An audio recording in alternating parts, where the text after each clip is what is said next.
어제 정말 정신없으셨죠? 그 오전부터 시작해서 탄핵 이게 결론이 나올까 안 나올까 이것 때문에 일을 하면서도 계속 머리 신경은 다 그쪽으로 가 있었거든요.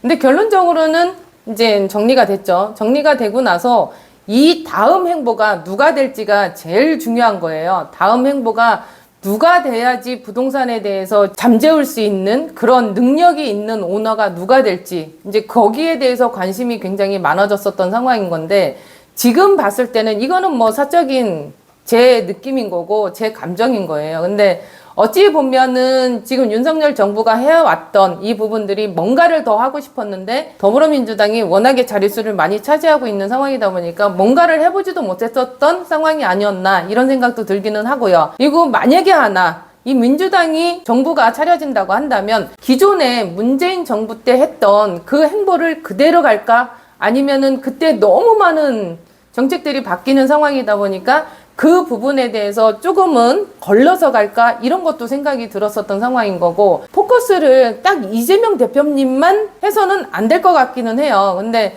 이 분위기가 자꾸 그렇게 가다 보니 이재명 대표님과 아니면 윤석열 정부에서 내세웠던 초창기 대통령 선거 때 나왔던 공약들이 있어요. 그거를 한번 이제 정리를 해봐주고 그 다음에 이 부분들이 그대로 진행이 되고 있을까? 아니면은 이재명 대표가 얘기했던 공약이 지금도 그 생각을 하고 있을까? 이런 생각들이 조금 들어서 그거를 좀 정리해가면서 진행을 해보려고 해요. 광고에 잠시만요. 나왔던 물건 이거를 먹고 있어요. 2째 먹고 있는데 요번에 또 배달이 와서 먹고 있어요. 요거 같은 경우에 하나만 먹으면 되겠더라고요. 1회 2정 정도. 그 정도만 먹으면 될 것 같고요. 이게 나는 너무 좋더라고요. 보이세요? 지금 이게 캔이 다른 거 같은 경우에는 뚜껑 다 열어놓고 그렇게 되어 있는데 얘 같은 경우에는 뚜껑을 이렇게 따게끔 되어 있더라고요, 캔에. 그래서 이 부분이 저는 정말 괜찮은 것 같고 이거를 하나씩 제가 먹고 있어요. 하루에 2알만 먹으면 되겠더라고요. 일단 서두에 말씀드렸듯이 일단 비교하는 게 제일 관건인 것 같아요. 그런데 이제 다음에 어느 당이 될지는 모르겠으되 일단은 큰 구찌를 봤을 때 이재명 대표가 어떤 생각을 갖고 있는지가 제일 관건일 것 같아요. 아니면은 밑에 댓글 달아주세요. 근데 제가 생각했을 때는 그렇단 말이죠. 이 정치 이 얘기를 하는 게 굉장히 예민한 거는 아는데 우리는 이제 부동산이다 보니까 기존에 윤석열 정부가 들어오기 전에 문재인 정부에서 있었던 상황, 뭐 부동산법이 한 28번 바뀌었을 때 그 상황을 이번에 만약에 이재명 대표가 된다고 한다면 그대로 끌고 갈지 아니면 뭔가를 바뀔지. 근데 이재명 대표 같은 경우에는 그 얘기를 했단 말이에요. 이게 너무 바뀌다 보니까 이 부분에 대해서는 그렇게까지 굳이 이런 식으로 발언을 한 것도 있었어요. 그래서 이분이 어떤 생각을 갖고 있는지 그 매스컴을 보면서 진행을 한번 해보도록 할게요. 일단은 화면 보실게요. 자, 이거는 연합뉴스예요. 연합뉴스인 거고 여기 보시면 22년도 1월 2일 날 김영은 기자님이 올려주신 거거든요. 그래, 이재명, 윤석열 대선 후보 부동산 공약 비교 이래서 이 부분이 있는데 이렇게 보시면 될 것 같아요. 공약 비교를 했을 때 이재명 대표랑 윤석열 대표가 얘기를 하는 거예요. 그래서 이재명 대표 같은 경우는 생애 최초 주택 구입자에 대해서 50% 감면 혜택 기준 상향을 하고 수도권은 4억에서 6억, 지방은 3억에서 5억. 그 다음에 최고 세율은 3% 부과 기준 상향 9억에서 12억 뭐 이런 식으로 되어 있고요.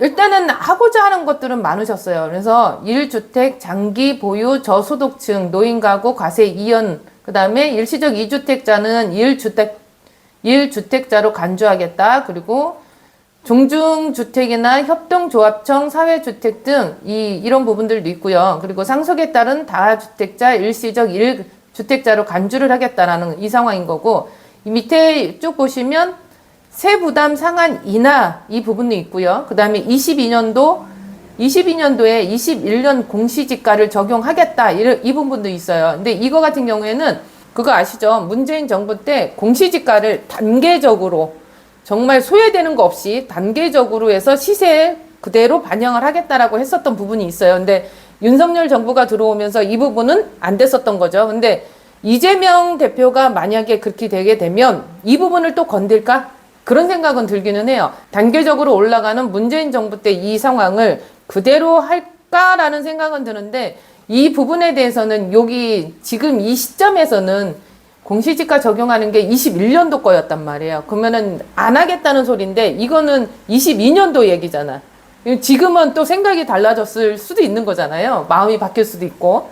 그래서 상황은 그건 거고, 이게 제일 관건인 것 같아요. 국토 보유세. 이게 뭔지 아세요? 국토 보유세. 내가 토지를 갖고 있는데 토지에 대해서 우리나라, 그러니까 이 대한민국 땅을 갖고 있으니 이거에 대한 토지를 사용했어? 그러면 네가 사적 재산권이 있어도 너한테는 보유세를 내야 돼. 이런 식으로. 보유세를 거둘 거야. 이거거든요.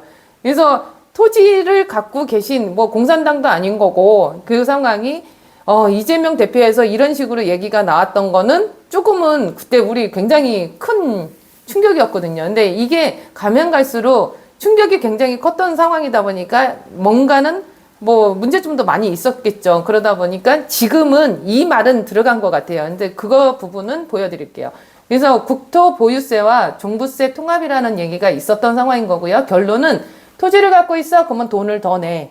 이 상황이었었어요. 그리고 다주택자 중과 유예하되 유예기간 첫 4개월 내에 매도시에 중과분 전액에 대해서 다음 3개월 내에 매도시 절반. 그러니까 이 얘기는 다주택자 중과 유예를 하되 유예기간 첫 4개월 이내에 매도하면은 중과분에 대한 전액을 그 다음에 다음에 3개월 이내에 매도시에는 절반을 나머지 3개월 후에는 매도시의 25%를 면제를 해주겠다. 단계적으로 면제를 해주겠다. 이런 공약이었었거든요. 근데 이게 이제 뭐 어찌됐든 간에 당선이 안 됐으니까 이런 생각은 갖고 있었던 거죠. 그리고 윤석열 정부에서 했었던 거는 생애 최초 주택 구입자는 면제 또는 1% 단일세율을 적용하겠다. 그리고 1에서 3% 1주택자 취득세율 단일화를 하겠다. 조정지역 2주택 이상에 대해서는 누진세율을 완화를 하겠다. 이런 식으로 되어 있고요. 1주택자 세율 현 정부 이전 수준으로 인하하겠다. 그리고 보시면은 공시지가는 2020년도 수준으로 환원을 하겠다. 그리고 종부세와 재산세를 통합하겠다. 다주택자 중과세율 적용 최대 2년간 배제하겠다. 이런 식으로 되어 있는데 일부 된 거는 있어요. 뭐 다주택자 중과세율 뭐 이거 유예를 계속 시켰죠. 이것도 있고 그 다음에 1에서 3% 1주택자 취득세율 요 부분도 있고 그 다음에 보시면은 여기 공시가 20년도 수준으로 환원하겠다. 이 얘기가 있는 상황인 건데, 문재인 정부 때 이 부분을 건드리려고 했었는데, 윤석열 정부에서는 이 부분을 좀 잠재적으로 눌러놓은 상황이기는 해요. 이거는 그래도 22년도 거, 지금 현재 이재명 대표의 생각이 어떤 건지가 제일 궁금한 거잖아요. 그래서 요게 22년도 때 대통령 공약이었던 거고 이분이 어떤 식으로 바뀌어가는지 그거를 한번 보고 싶어서 제가 영상을 킨 거거든요. 또 한번 볼게요. 이분도 연합뉴스인 거고요. 이재명의 국토보유세는 어떤 세금일까? 모든 토지에 부과 이렇게 되어 있고 21년도 11월 15일 날 차지연 기자님이 올려주신 거예요. 근데 이게 굉장히 논란거리가 심했었던 거예요. 국토 보유세, 토지를 갖고 있어? 그러면 거기에 대해서 세금을 내. 이거였던 거거든요, 결론은. 근데 이게 굉장히 문제점이 많은 상황인 거거든요. 내가 토지를 갖고 있는데 공산당도 아니고 토지에 대한 세금을 지금 우리가 내는 거는 맞아요. 내는 건 맞는데 그 이상을 요구하니까 조금 이제 문제 소지가 굉장히 컸었던 상황인 거죠. 그래서 요 뉴스들은 아래에 제가 링크를 다 걸어 드릴게요. 그래서 하나하나 보시면 더 좋으실 것 같고 지금 현재는 이재명 대표 입에서는 국토보유세라는 말은 안 나와요. 그리고 당신이 국토보유세라는 말을 했었지만 그 얘기가 유튜브 한번 나오셔가지고 얘기를 했다고 하는데 이 국토보유세에 대한 발언은 조금 자기가 인지를 못했다 뭐 이런 식으로 얘기를 했었던 것 같아요. 그래서 지금은 이제 국토보유세라는 말이 없기는 하는데 이게 과연 끝까지 없을까? 이제 그런 생각이 드는 거죠. 그리고 또 하나를 볼게요. 또 굉장히 논란이 됐었던 게 이 발언이죠. 매일경제에서 나왔었던 거고요. 24년도 12월 10날 조성신 기자님이 올려주신 거예요.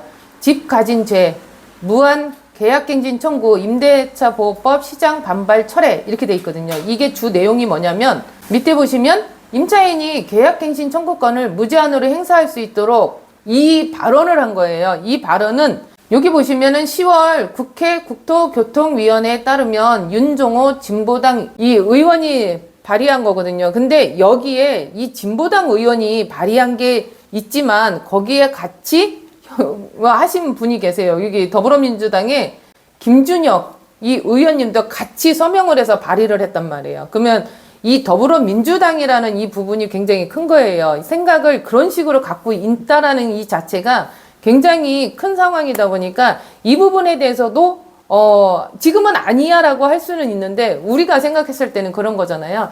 이거를 무제한으로 풀었다가 갑자기 지금은 1회잖아요. 1회 한해서. 근데 이거를 2회만 할게, 3회만 할게. 그러면 무제한보단 난 거잖아요.